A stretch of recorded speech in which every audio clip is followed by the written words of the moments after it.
Bonjour tout le monde, je vais remplacer les suspensions arrière sur la BMW E30, donc ressort et amortisseur et butée, enfin toutes les choses annexes. Là on est sur une 325i de 1986. J'ai déjà défait l'autre côté, donc pour une fois j'ai voulu le faire en avance pour moins perdre de temps le jour de la vidéo. Donc c'est aujourd'hui et hier j'ai bien dégrossi la chose. Donc l'autre côté c'est remplacé et maintenant je vais pouvoir m'occuper de celui-ci.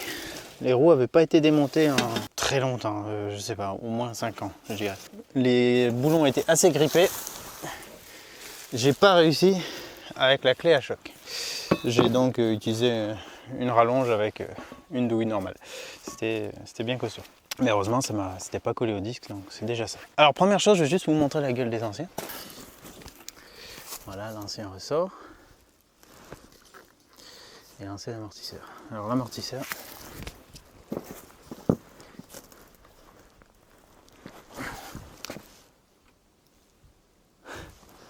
regardez la vitesse à laquelle il remonte. Ouais, c'est pas terrible. Donc ils faisaient plus trop leur rôle, on va dire. Au bout de 33 ans quand même, on peut leur pardonner ça. Et ce que j'ai donc tout de suite vu, qui a conforté ce que j'avais vu au remplacement des suspensions avant, c'est qu'on est bien sur une monte donc châssis sport d'origine, avec l'équivalent maintenant, je ne sais pas si à l'époque ça s'appelait comme ça, mais Bilstein B8 et ressort rabaissé de moins 30 mm. Celui-ci, l'ancien, fait exactement la même taille que le neuf. Donc des ressorts Ayback moins 30 mm. On peut les voir. Que ce sont la même chose en hauteur, en taille. Donc finalement, moi qui étais parti pour remettre une monte plus haute parce que je pensais que c'était tout affaissé ou que ça avait été bricolé, que je voulais que la voiture soit un peu plus haute pour avoir moins de galères sur des passages un peu délicats. En regardant sur Mécatechnique d'où viennent les pièces, il n'y avait pas de ressort en hauteur standard d'origine, il n'y avait que des ressorts rabaissés. Et donc, alors j'ai regardé, j'avais fait une vidéo à ce sujet, qu'avec les ressorts rabaissés, il faut forcément partir sur du Bilstein B8. Enfin, ça ne veut pas dire que si vous mettez du B4 ou du B6 qu'il y aura un problème, je l'explique, mais quand on rabaisse, les B8 sont faits pour ça. Et donc finalement c'est la monte pour laquelle j'ai opté, donc ça fait plus cher, mais on repart sur quelque chose d'origine et on a, voilà, finalement j'ai exactement ce qui était monté à l'origine, donc pour ça je suis très content.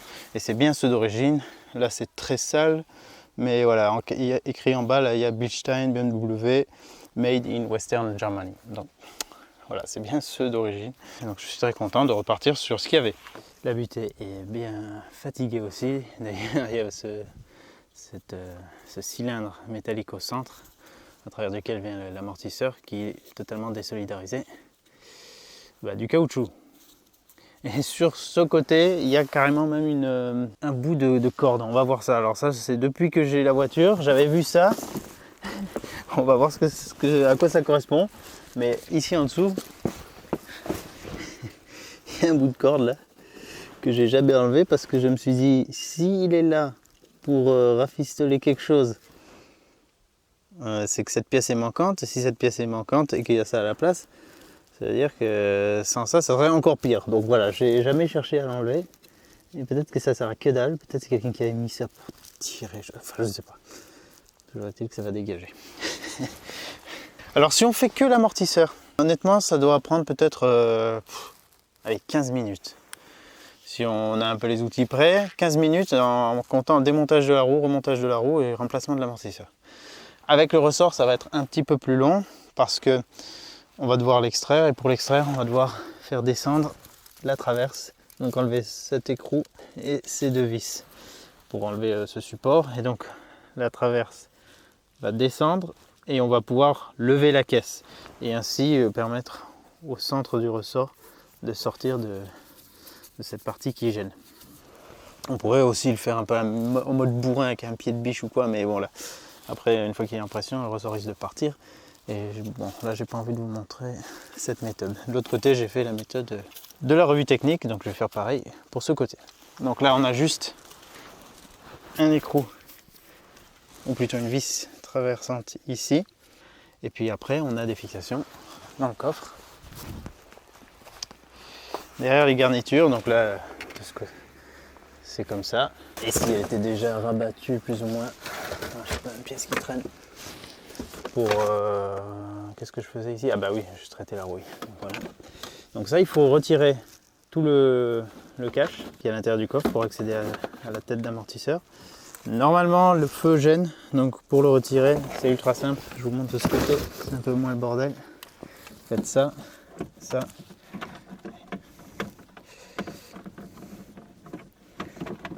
Et hop. Enfin, on retire pas le feu, on retire la platine avec les ampoules. Et après, ça permet de dégager facilement le cache qui vient derrière. Voilà. Donc pour ça, les deux côtés sont à peu près pareils, même si la forme des caches en eux-mêmes sont un tout petit peu différents. Ils ne sont pas fixés quelque part, ils vont juste derrière le fond là aussi. Comme vous pouvez voir peut-être ici. Ouais, normalement, on n'a rien besoin de démonter. Je vais faire un peu de place et les dégager. Voilà, et là ici on a la tête d'amortisseur avec un capuchon en caoutchouc souple qu'il va falloir enlever, qui est assez bien accroché. Et là, de part et d'autre, on a nos écrous de fixation. Alors on va commencer par démonter donc, le bas de l'amortisseur. Alors je vais utiliser ma clé et juste précision, les douilles fournies avec, je ne sais pas ce qu'elles valent, mais en tout cas elles n'avaient pas de jeu, c'est moi qui avais du jeu. Dans ma tête. Non mais comme j'essaie de démonter deux pièces dont je ne connaissais pas la taille exacte, c'était du 18 et du 22 quand j'ai fait la petite présentation de cette clé, et donc dans les douilles j'avais que du 19 et du 23, donc j'étais au-dessus, c'est pour ça qu'il y avait du jeu, sinon les douilles correspondent tout à fait à ce que c'est censé être. Je commence par défaire ici, quoique non, je vais défaire en haut d'abord, ça sera plus rapide. Je vais défaire en haut d'abord. Oui, c'est mieux de commencer ici parce qu'une fois qu'on a défait là, ça tient toujours en bas. Et après, on n'a plus qu'à enlever en bas et l'emmener avec nous. Donc, bon, on va dire, ça ne change pas grand-chose, mais c'est plus logique dans l'étape de fonctionnement. Là, il faut soulever ce truc. Alors, il est assez enveloppant, vous allez voir. Voilà. Il faut le relever, voilà, comme ça. Et il est protégé de la tête d'amortisseur. Et après on a juste ces deux petits écrous en 13 à défaire. Voilà. Rien de compliqué à ce niveau. J'ai le deuxième à défaire, le premier est déjà enlevé. Et je viens de mettre un cric sous le bras de suspension. Parce que forcément là ça tenait le bras de suspension à la caisse et là il va vouloir descendre. Au moins ça m'enlève aussi de la tension sur cet écrou. Voilà. Donc, des petits écrous comme ça. Il est libre maintenant.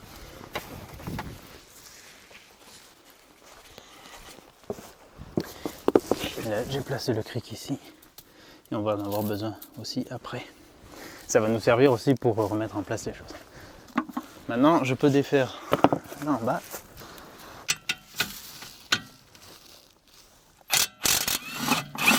Voilà. Ça va vite, hein, avec une clé à choc. Ça, c'est bon, ça.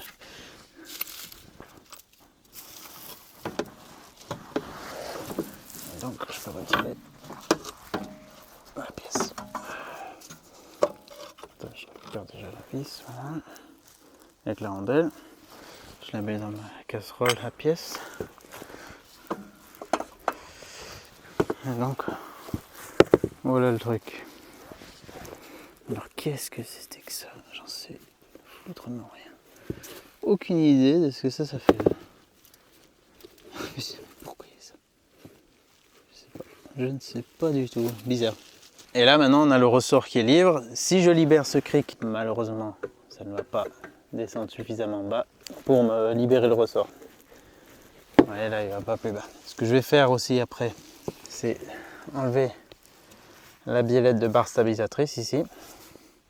Parce qu'elle va aussi tenir un peu le bras de suspension vers le haut et en la libérant, ça va me permettre de le descendre un peu plus bas. J'aurai enlevé l'écrou de la traverse. Alors pour la suite, lui je le mets de côté, on va le remplacer les pièces, il y a 2-3 trucs qu'on doit récupérer dessus pour mettre sur le neuf, on va faire ça après, d'abord on va sortir le ressort. Donc il n'est pas spécialement en tension, enfin très peu, mais par contre si on veut le sortir comme ça, il faut vraiment le mettre en tension. C'est ça que je pense qu'il y aurait moyen avec un pied de biche par exemple, ici de faire levier et d'essayer de le sortir, vous voyez. Mais bon, c'est pas la méthode officielle. Il va partir d'un coup sec vers soi. Ou enfin bon, il peut causer des dégâts, donc on va pas jouer à ça. On va le faire à la méthode officielle. Alors, déjà, je remets un petit peu de cric sous la jambe de suspension. Là, ma chandelle, elle est là par sécurité. Voilà, je fais ça ici, c'est pas l'idéal. Je mets une plaquette pour répartir l'effort. On voit que cette pièce a déjà été défoncée, possiblement par moi aussi à l'époque, quand je prenais pas trop de précautions pour lever une voiture. Mais voilà, donc là je mets une plaquette comme ça me met de la tension. D'ailleurs là il n'est pas bien plaqué, donc je vais repositionner tout ça. Et je vais... Bon, j'ai une chandelle de l'autre côté aussi. Et la roue toujours d'ailleurs. Je vais repositionner ça et j'ai besoin d'un cric ici plutôt que sous le pont. Je préfère le mettre là parce que ça me permet de mieux gérer tout d'un côté comme ça quand je soulève la caisse et que bon, la chandelle elle reste en place comme ça, je peux me reposer dessus et par sécurité. Mais là il va falloir que je lève pour pouvoir dévisser ces deux écrous, ces deux vis, c'est du 6. Alors là j'avais mis du frein métaux dessus, donc il va falloir que je rentre ça en force et je le rentre suffisamment. Ils étaient vraiment bien serrés de l'autre côté. Donc il faut avoir quand même une bonne profondeur, sinon ça risque vraiment de tourner, de tout bousiller. D'ailleurs je vais mettre un peu de dégrippant aussi, de l'autre côté. Allez, j'ai mis un peu de dégrippant là, je vais essayer de débloquer ça. C'était vraiment dur de l'autre côté, mais après c'est venu d'un coup. J'espère que ça va pas péter, c'est possible. Oh mais c'est dur. C'est dur. Oh là là.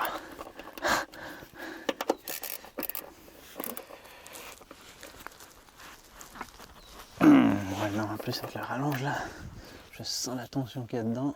Non, je vais pas utiliser le cliquet, je vais utiliser l'autre truc. Voilà, ça. Et on rallonge, on mange du clic.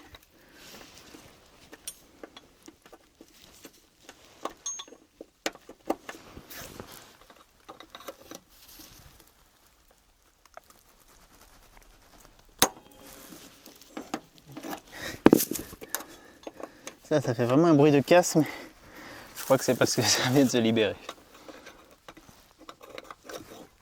Voilà, c'est ça. C'est bon. Voilà. Je vais faire pareil pour lui.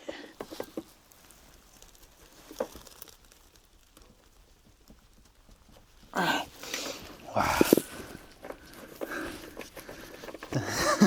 Ça résiste pour une petite vis. J'ai vraiment pas du tout envie de la foirer. En plus, je suis un peu désaxé là. Putain, je suis en train d'arrondir l'empreinte. Ça, c'est pas bon. C'est pas bon ça. Alors que j'allais chercher peut-être mon tournevis à frapper. Ouais, je vais aller chercher ça. Si j'avais un embout adapté pour la clé à choc, ça serait bien. Mais là, j'ai pas encore ça. Alors là, ce que je vais utiliser, c'est mon petit tournevis à frapper. Et voilà, l'embout, je l'ai déjà mis en place. Donc c'est simple, hein. On a un sens gauche-droite. Avec son desserrage, je le mets comme ça. Et normalement, bon, je sais déjà bien le mettre. Ça a déjà tourné un peu. Ça a déjà un peu arrondi l'empreinte. Et en tapant dessus, à chaque fois que je tape, lui il va essayer de tourner en même temps. Donc c'est un peu le principe d'une clé à choc, mais manuel quoi. Ça m'a déjà bien dépanné un paquet de fois. Ah merde, là il a vraiment l'air déjà de tourner. Ça c'est pas cool.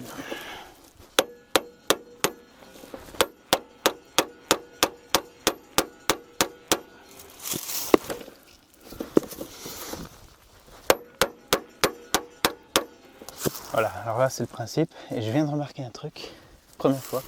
En même temps j'avais pas trop de raison de m'y intéresser avant. C'est qu'en fait ça peut s'enlever et il y a une empreinte en demi. Donc je vais tenter avec ça. Bon, je sais pas si c'est une bonne idée, mais le principe est le même. Je vais pas trop bourriner, mais avec un peu de chance ça va peut-être m'aider à l'enlever.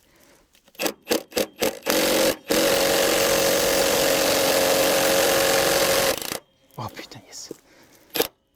C'est bon. Ça l'a fait. Il a quand même fallu percuter un peu. Hein.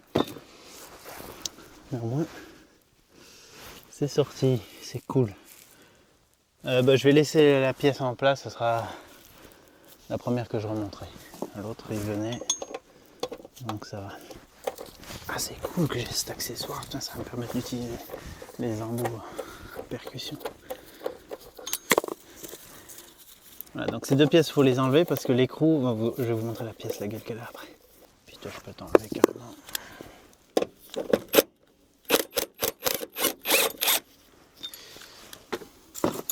Et donc on a ce renfort. Sur l'autre, il était resté collé, certainement avec le frame et tout. Alors maintenant, ici, c'est du 22. J'ai mis aussi un peu de dégrippant, c'est pour ça que ça a cette couleur. Et là, j'ai pas de douille à choc, mais j'ai quand même utilisé celle-ci. Vu que c'est rouillé, je crains que sinon que ce soit galère, donc on verra.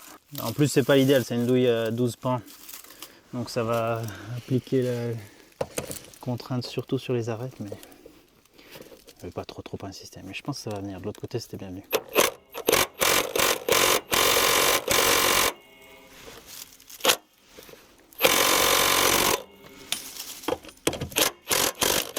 Voilà, ça tourne, c'est bon. Impec.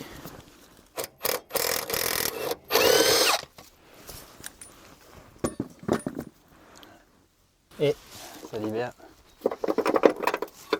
cette pièce. On voit bien, là sur le côté il y avait ça, et en dessous c'est tenu comme ça. Et maintenant, donc le bras de suspension est libre, il est maintenu par le cric, mais de ce côté, il va pouvoir descendre. Et surtout, je vais pouvoir, en appuyant ici, lever la caisse et séparer le bras de la traverse, qui est ici, avec le bras de suspension dessus, de la caisse. Et me donner de la marge pour sortir le ressort. Dernier truc à faire, je vais défaire la biellette, enfin la fixation de biellette de bar stab. Le point de vue n'est pas super. Mais en gros, on a un boulon qui traverse le bas de la biellette. Et soit on peut défaire en dessous là, il y a un écrou qui tient la bride sur le bras de suspension. J'ai pas réussi à le défaire sur l'autre, donc j'ai pas insisté. Et là, il m'a l'air bien dur aussi. En revanche, le boulon qui est là, donc avec un écrou ici, la vis de l'autre côté, lui, il s'enlevait assez facilement. Je vais voir si j'arrive comme ça à une main. Allez, voilà.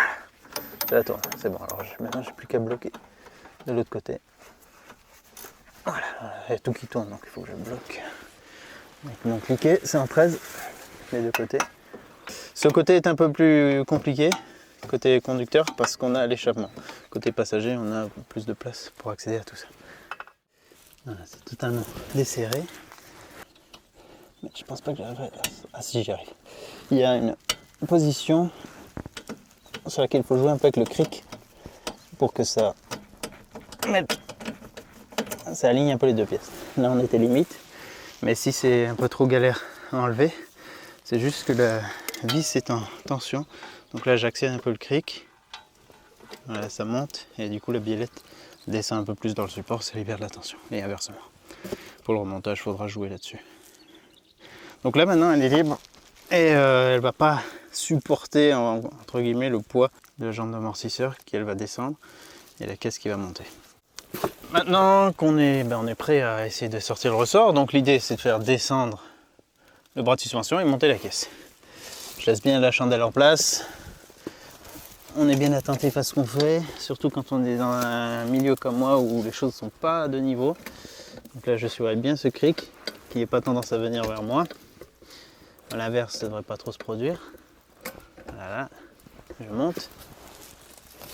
Lui, il est plus trop. Il était même plus trop posé dessus. Je remets juste un petit coup. Parce qu'en fait, là, ce qu'il y a sous cet écrou, c'est une tige. Une tige qui va remonter. Bon, je vais l'aider un petit peu. Ah non, voilà. Bon, il fallait juste lui donner un petit coup. Voilà, là il s'est reposé sur le cric.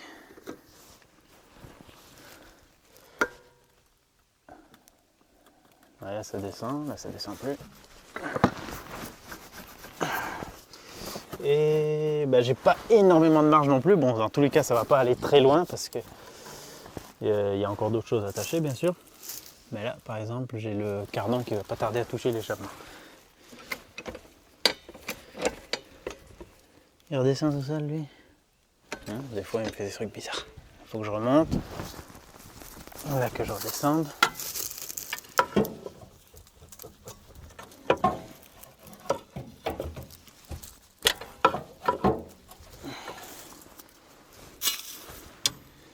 Et là, ah bah là, on va y être. Déjà, je peux faire, oui, voilà, bah là, je peux faire levier. Le ramener un peu vers moi. Attention, il y a quand même encore un peu de mordant, on va dire. Voilà. Et hop, je l'enlève comme ça. Ça vous permettra de voir aussi éventuellement les choses à changer avec le ressort si vous voulez. Là, on a ce, je sais pas si là on appelle patin au buté supérieur peut-être, qui n'est pas en mauvais état vu son âge. De l'autre côté, elle n'était pas, elle est sale, mais à part ça, c'est en bon état. Alors j'en ai une neuve pour la remplacer. Je vais l'enlever.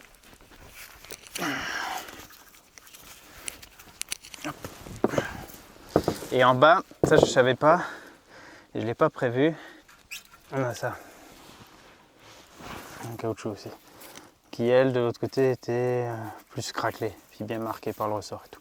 Voilà, donc ça c'est des pièces qui peuvent se remplacer. Ouais, comme il est craquelé. Bon, c'est pas super grave, mais bon, si votre suspension grince beaucoup ou carrément fait un bruit, un peu de ferraille contre ferraille, c'est pas impossible que ce soit le ressort qui est complètement déchiré cette pièce et qui touche le métal. Je sais pas si ça peut se produire, mais voilà, c'est peut-être une éventualité, une piste, si vous avez un bruit un peu chelou. Bon, il va se repourrir très vite, je vais pas trop jouer avec, le remettre en place. Supérieur, je le remplace, je nettoie juste un peu le plan d'appui. Et voilà. Même longueur de ressort. Ah, celui-ci il est un peu optimisé quand même. Il est plus plat, avec des spires sur la fin plus larges. Elles sont vraiment toutes fines sur la fin et rondes. Celles-ci sont de la même épaisseur que le reste, mais plates. Donc on aura un appui peut-être un peu plus homogène. Pour le montage, je crois qu'il est parfaitement symétrique, mais par principe, je vais le mettre écriture, dans le sens de l'écriture, comme ça. L'écriture face à moi. Je ne sais pas si ça joue beaucoup à ce niveau. C'est pas précisé du tout dans la revue technique, ce genre de choses. Alors on peut passer tout de suite au montage. Voilà. Alors est-ce que je le mets d'abord là-dessus? Non, je vais le faire comme c'était. Je le mets sur le ressort. Les pièces sont vraiment presque identiques. La neuve est un petit peu plus mince. Donc comme j'ai dit, écriture. Ok. Hop. Ça s'adapte bien. Je vais peut-être monter encore un peu la caisse. Allez, je crois que je suis arrivé à la limite pour lui. Donc, je le ramène.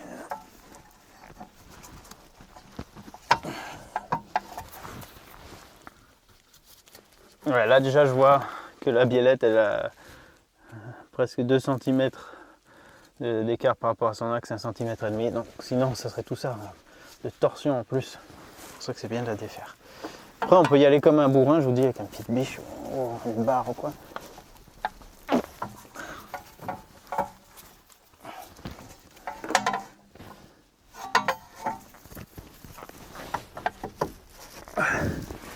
Les rapports dans l'alignement.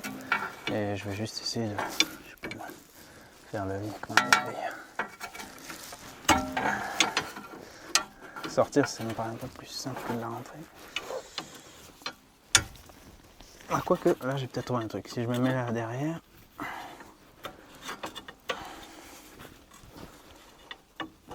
Faut que j'ai un point d'appui. Ah non, c'est pas terrible. Stop, je peux pas trop descendre plus. Ah oui, voilà, j'ai encore un peu de marge. Ah oui, ben voilà, je me rappelle ce que j'avais fait. Voilà. C'était que hier, mais pourtant. Ouais, moi je vous dis, j'ai pas Covid-19, j'ai Covid-20. C'est ceux qui attaquent le cerveau. Là, ça me permet de m'appuyer un peu comme ça, de faire descendre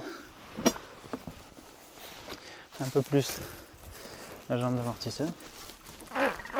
Il manque pas grand chose. Il faut juste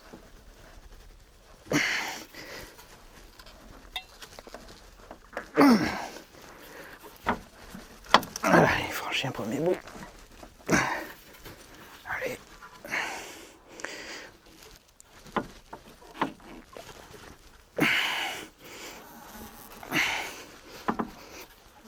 Si je me mets comme ça, peut-être que j'arrive ensuite à le faire rentrer.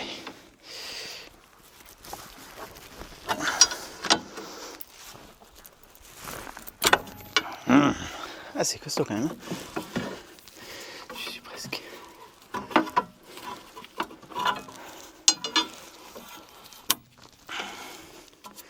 Faut pas s'appuyer sur n'importe quoi non plus. Là, je suis vraiment presque. On monte encore un chouille à la caisse pour voir si on a un peu de marge encore.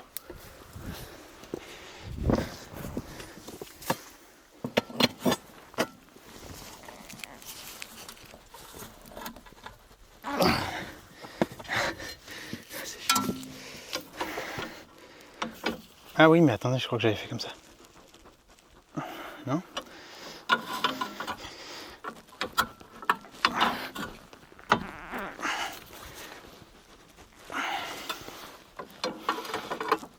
Comment je t'avais remis en place, toi?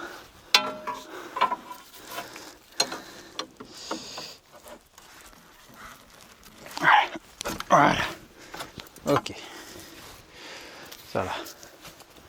Et après, ouais, il n'y a vraiment pas beaucoup en pression là. C'est juste le fait de rentrer sur les bitoniaux. Ouais. Bon, on oriente l'écriture vers l'extérieur. Et puis on est bon, je peux refixer les choses comme elles étaient. Donc ça, c'est vraiment la partie la plus compliquée du remplacement des suspensions arrière. Mais on n'a pas besoin de compresseur de ressort. Je suis même pas trop sûr qu'on arriverait à en mettre un. Voilà, je pense que le plus simple, c'est de faire comme ça. Alors là, maintenant, on voit que la biellette de bar stab est décalée.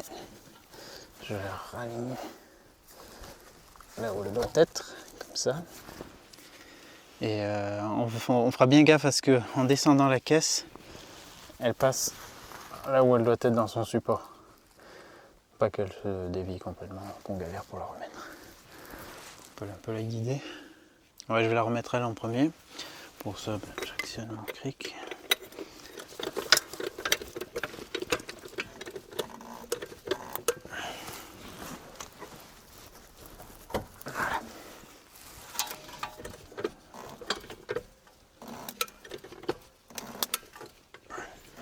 Hop, là le trou il devrait être presque parfaitement aligné.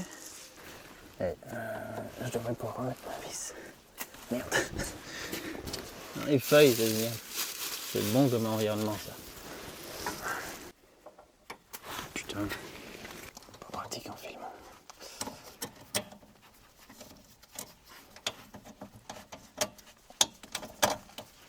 Voilà, ça passe au travers sans forcer quand on est bien aligné. Plus qu'à mettre l'écrou.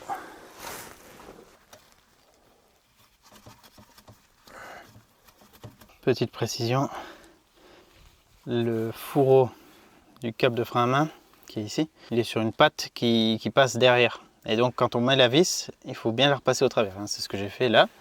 Mais de l'autre côté, j'ai zappé. Enfin, j'ai même pas vu que c'était fixé avec. Donc elle est de travers, elle n'est pas fixée. Donc le câble, il peut se balader. Pensez à bien le remettre en place. Et moi de l'autre côté, il faudra que je le remette. Maintenant, je vais faire redescendre la caisse. Vous voyez comment c'est? En faisant redescendre la caisse, la tige qui sortait de ce trou va réapparaître et je vais pouvoir remettre l'écrou.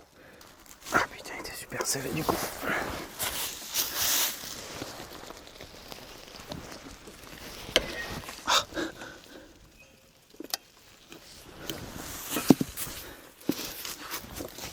S'il ne revient pas parfaitement là où il doit être,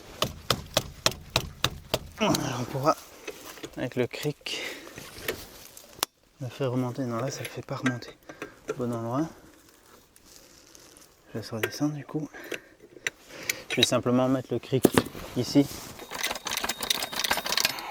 Ah ouais, lui il va être en limite. Il a plus assez d'huile, je crois. Il faut pomper 50 fois pour qu'il monte d'1 centimètre.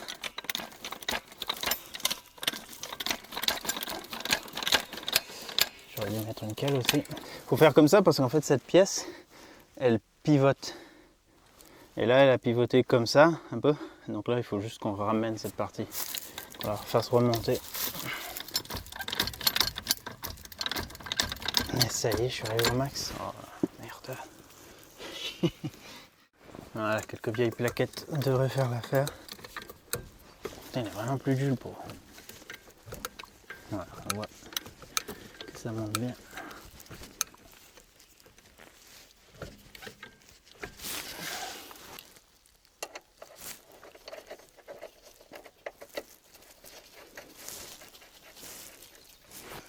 Ouais. C'est mieux de rajouter la pièce un petit peu importante, non? Alors, on met ça. Il faut que je relève ici, vu que c'est de nouveau sur la chandelle. Ça paraît fastidieux, mais si vous êtes mieux organisé que moi, c'est pas un problème. C'est limite. Ah ouais, c'est là qu'il faudrait que je puisse à nouveau la remonter. Mais j'ai plus de jus. Ah, ça m'en fout, putain. Insupportable. Ah, c'est chiant ça. J'allais rechercher mon pauvre cric losange là ou quoi? Ah ouais, je vais devoir faire ça.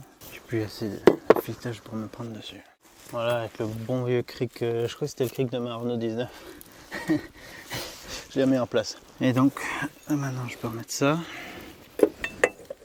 En plus, j'ai un cric bouteille, putain, tout neuf, dans le camion, que j'avais pris justement pour le camion. 15 ou 20 tonnes, je crois. Là, ça aurait été parfait. Mais une fois de plus, j'ai la flemme de redescendre dans la maison, aller chercher les clés, revenir ouvrir le camion, chercher le cric. Enfin, voilà. Configuration très chiante pour travailler. Alors, ça, on n'oublie pas de remettre la petite tôle si on l'avait enlevée.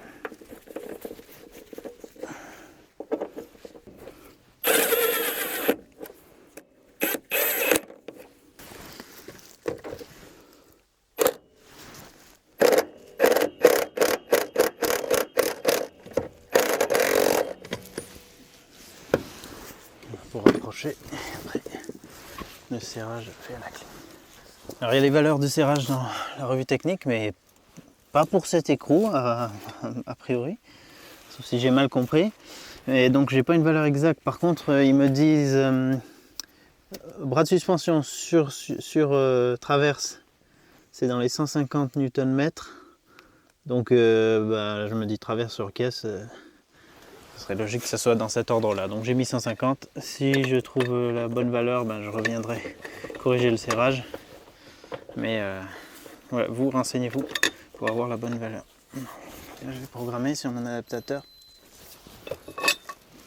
84.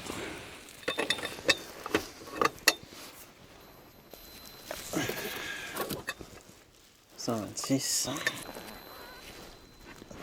Voilà. 150.2. Donc je fais pareil des deux côtés en tout cas. Je vais pouvoir enlever un peu tout ce monde, c'est quand même 3 crics et une chandelle. Ça c'est du génie ça. Alors maintenant on va désassembler l'amortisseur. Enfin la butée. Pour ça, vu que ça va tourner, je vais utiliser une clé de 17. Comme ça, là ça passe sur ce type d'amortisseur. Et là un outil excellent. En fait, c'est la deuxième fois que j'utilise. Ça fait quelques temps que je l'avais, mais c'est une pince clé. Ça remplace les clés plates en fait. C'est une tuerie.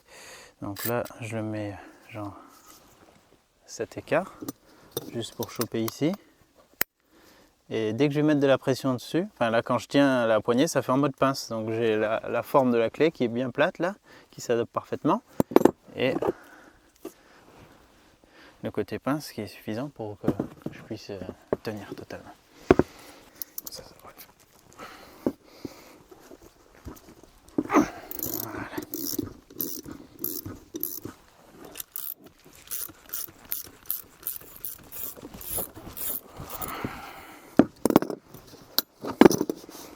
Voilà. Tac. Ça, on récupère, on en aura besoin. Ça, c'est mort. Ça, je sais pas ce que ça fout là. Ça, je sais pas pourquoi il y a ça, c'est n'importe quoi. Ça sera le mystère. Ah, là aussi, ah ben voilà. C'était vraiment en fin de vie. Donc en gros, le haut de la suspension, c'est pour ça qu'elle grinçait autant, forcément. Dans le coffre, on entendait ça grincer dans tous les sens, c'est ça qui est totalement mort. Ensuite, on a ça. Ça, faut pas l'oublier, parce que j'avais pas fait gaffe en enlevant le fourreau. J'ai enlevé le fourreau sur l'autre, puis j'ai foutu ça de côté. J'ai pas fait gaffe qu'il y avait ce caoutchouc aussi. Donc lui, ça sera le premier truc qu'on va mettre sur l'amortisseur neuf. D'ailleurs que je peux faire de suite. Voilà. C'est toujours bien de remplacer les trucs directement sans traîner. Comme ça, on se trompe pas. Lui maintenant, j'ai plus besoin. C'est bien les mêmes pièces. Hein. Je vais vite faire ça maintenant. Je l'actionne plusieurs fois pour qu'il fasse sa course complète avant montage. Vous voyez qu'il revient beaucoup plus vite que l'autre et il est plus dur à comprimer.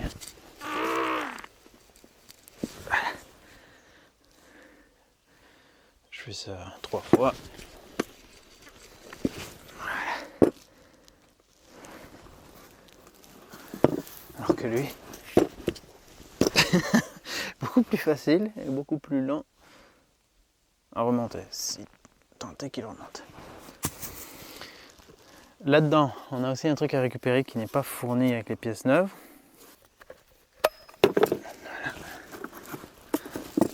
Donc ça, qui va donc sur le neuf, en haut.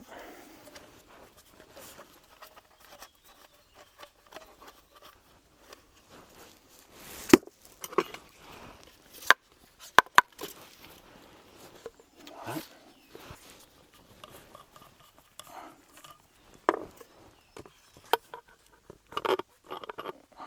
Donc ça, ce truc il va s'ajuster tout seul, hein, au fur et à mesure que l'amortisseur se comprime. Voilà. Donc là, ça bloque ici, ça. C'est tout à fait normal.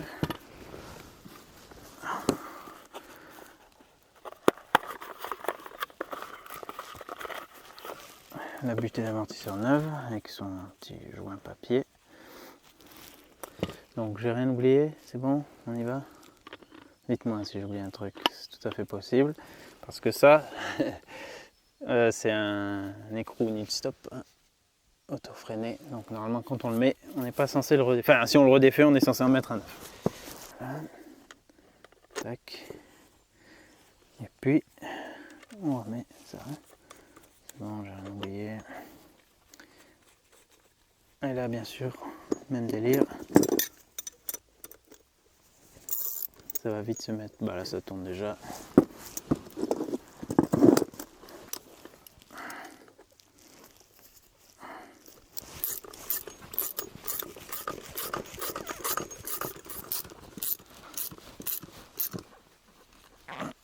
Alors ça, on le serre jusqu'à embuter. De toute façon, on sent tout de suite, il y a un moment donné, on n'arrive plus à serrer. On sait qu'il arrive à fond. Et après, une fois que c'est sur la voiture, on peut le serrer au couple aussi, bien sûr. Enfin, même on doit le serrer au couple. Voilà, bah, c'est beau ça. On va pouvoir remettre en place. Donc je le mets dans les trous. Voilà. Et ensuite en bas, on peut s'aligner dans le sens qu'on veut. Je vais mettre l'étiquette face à l'arrière comme ça.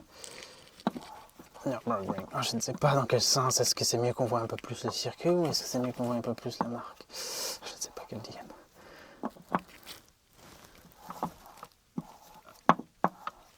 Allez, comme ça. On passe au travers.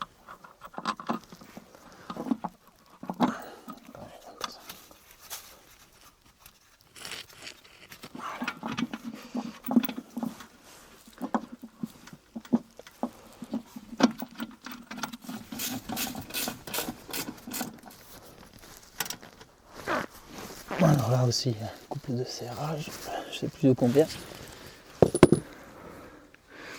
Je vais le serrer à fond tout à l'heure. Alors là maintenant, ici, On voit qu'on a encore du jaune.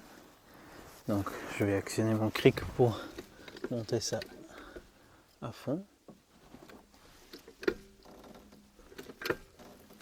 Voilà. Et je vais mettre mes écrous d'en haut.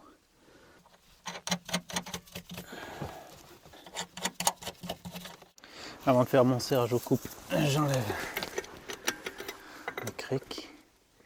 Comme ça, la suspension prend sa position naturelle. Enfin, celui-ci en fait, celui qui est sous le haut. Ah, c'est bien, ça fait plaisir. C'est quand même bien meilleure mine. Enfin bon, je suis pas un grand fan du jaune, mais au moins on reconnaît ce que c'est comme amortisseur.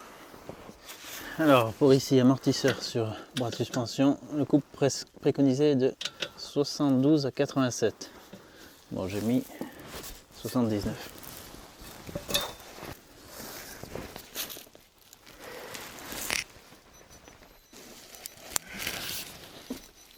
Ouais, c'est bon. Bon. On a mis 82, je crois. Et là, c'est censé être de 2 à 2,4. Voilà.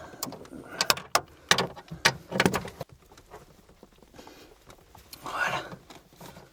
C'est bon.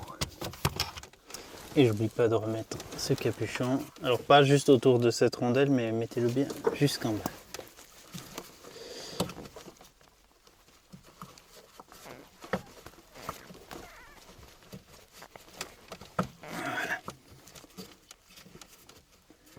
C'est assez étanche, il y a une bulle d'air. Elle reste. Là on est bon, je vais pouvoir remettre la garniture. Ah, et voilà les amis, c'est terminé. J'ai terminé la suspension complète de la E30. Et j'en suis très content. J'ai vraiment hâte de voir ce que ça va donner. Bon, c'est pas pour tout de suite, on est encore en plein confinement. Et de toute façon, j'ai encore les durites de frein arrière à changer. Donc je vais laisser la voiture sur chandelle pour le moment pour pouvoir m'occuper de ça.